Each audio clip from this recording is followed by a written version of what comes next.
हिमालय की गोदी में पलते बढ़ते वो हरे भरे घने जंगल, उनमें खेलते कूदते वो चंचल झरने और सरताज बनती वो बर्फीली चोटियाँ। ऐसी कुछ रंगीली प्रकृति यहाँ है और संसार को बुद्ध सिखाता जनजीवन यहाँ है। या कुछ यूं कहूँ कि सैलानियों के लिए स्वर्ग यहाँ है। यह है भारत के उत्तर पूर्व में बसा अरुणाचल प्रदेश, जो अपने आप में बहुत कुछ समाये बसा है। यहाँ यात्रा का शुभारंभ ही होता है आसाम जैसे निराले प्रदेश से।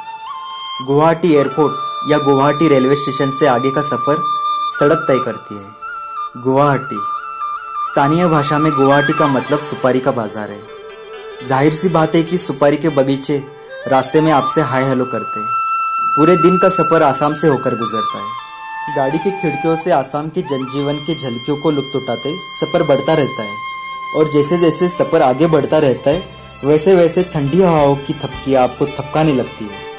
यह आगाज होता है कि हिमालय नजदीक आ रहा है और शाम होते ही आप पहुंच जाते हैं भालुकपोंग में।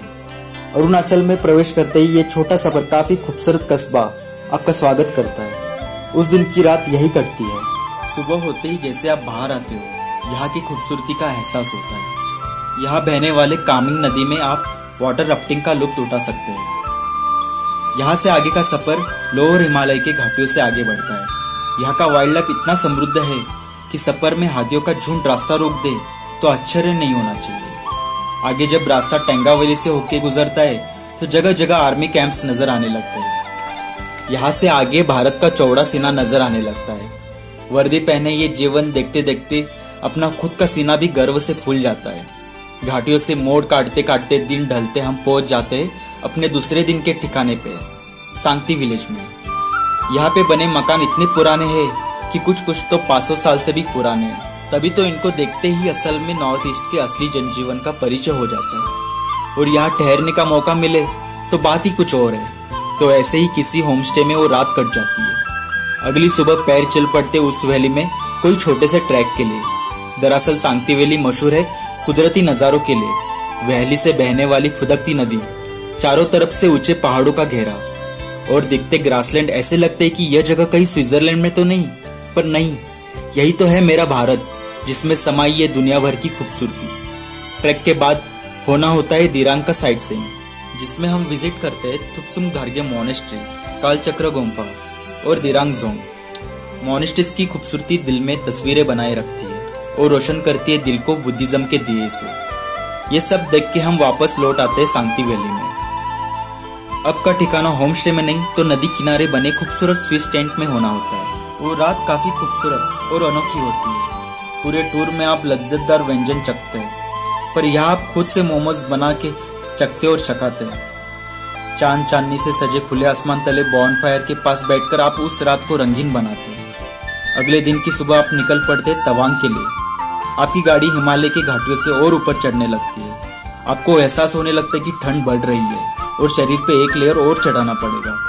रास्ते के मोड़ लेते लेते आप बादलों के ऊपर आ जाते हैं। यहाँ बना प्रवेश द्वार आपका स्वागत करता है सेला पास में। सेला पास विश्व के सबसे ऊंचे मोटरेबल रोड में से एक है। यहाँ स्थित सेला झील की खूबसूरती देख के आपका दिल खुशहाल होता है। यह ठंड में चाय की चुस्कियां दिल को और शौकीन मिजाज कर देती है। यहाँ से आगे अब हिमालय का अलग ही रंग देखने मिल जाता है। यहाँ से आगे रास्ते में यशवंत घर मिलता है। आप अरुणाचल प्रदेश आकर अगर यहाँ का इतिहास न जाना तो फिर कहना पड़ेगा कि आपने इस प्रदेश को क्या जाना। यहाँ का चप्पा चप्पा आज भी 1962 का इंडो चाइना वॉर बयां करता है। यशवंत घर भी एक ऐसा ही वॉर मेमोरियल है जो उस शहीद जवान की शौर्य गाथा बताता है जो अकेले चीन की सेना से भिड़ गया था। उस वीर जवान का नाम था यशवंत सिंह राठौर। इतिहास की उन पन्नों को पढ़ने के लिए यहाँ आने का मतलब भी बन पड़ता है। यहाँ से आगे का सफर तवांग पहुंचकर ही खत्म होता है। अब आप हिमालय के अधिकतम ऊंचाई पर स्थित एक छोटे से खूबसूरत शहर में होते हैं। ठंडी रात अगले खूबसूरत दिन के इंतजार में कट पड़ती है।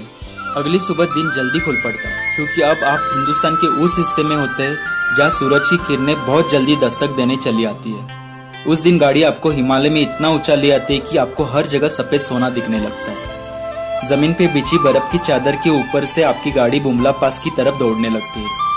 यहाँ के कच्ची सड़कों पे उछलती गाड़ी कानों के एडवेंचर से भी रूबरू करा देती है। सामान्य जनजीवन से दूर यहाँ कुछ दिखता है तो हिमालय की वीरान घाटियां सिर्फ नजर आती है। हर जगह तैनात जवानों की पलटनें, एक से सुंदर एक झीलें इतनी साफ कि आपको आईना दिखाती है आपके मौजूदगी का। गाड़ी के चक्के ऐसी जगह आके रुकते जहां से दिखती चीन की जमीन। यहाँ आकर एहसास होता है इंडियन आर्मी के अतुल्य साहस का।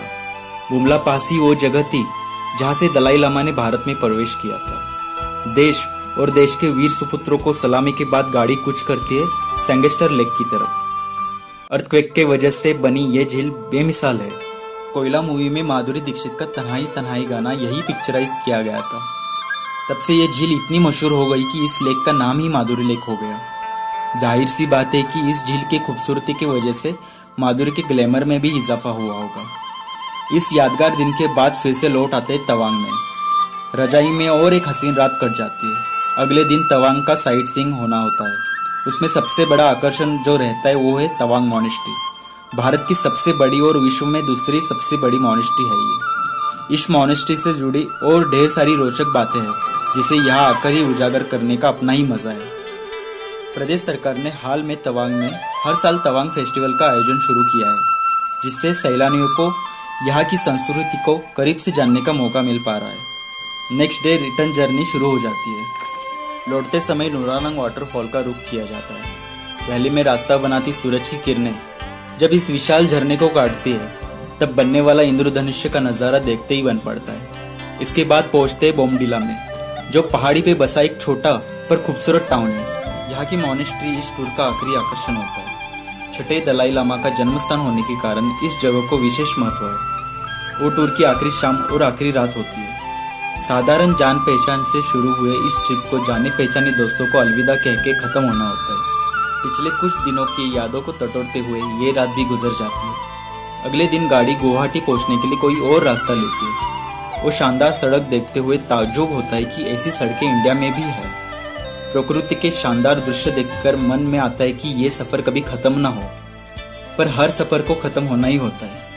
लेकिन अगर कुछ खत्म नहीं होता है तो होती है यादें, जो जिंदगी का सफरनामा बरकरार रखती है।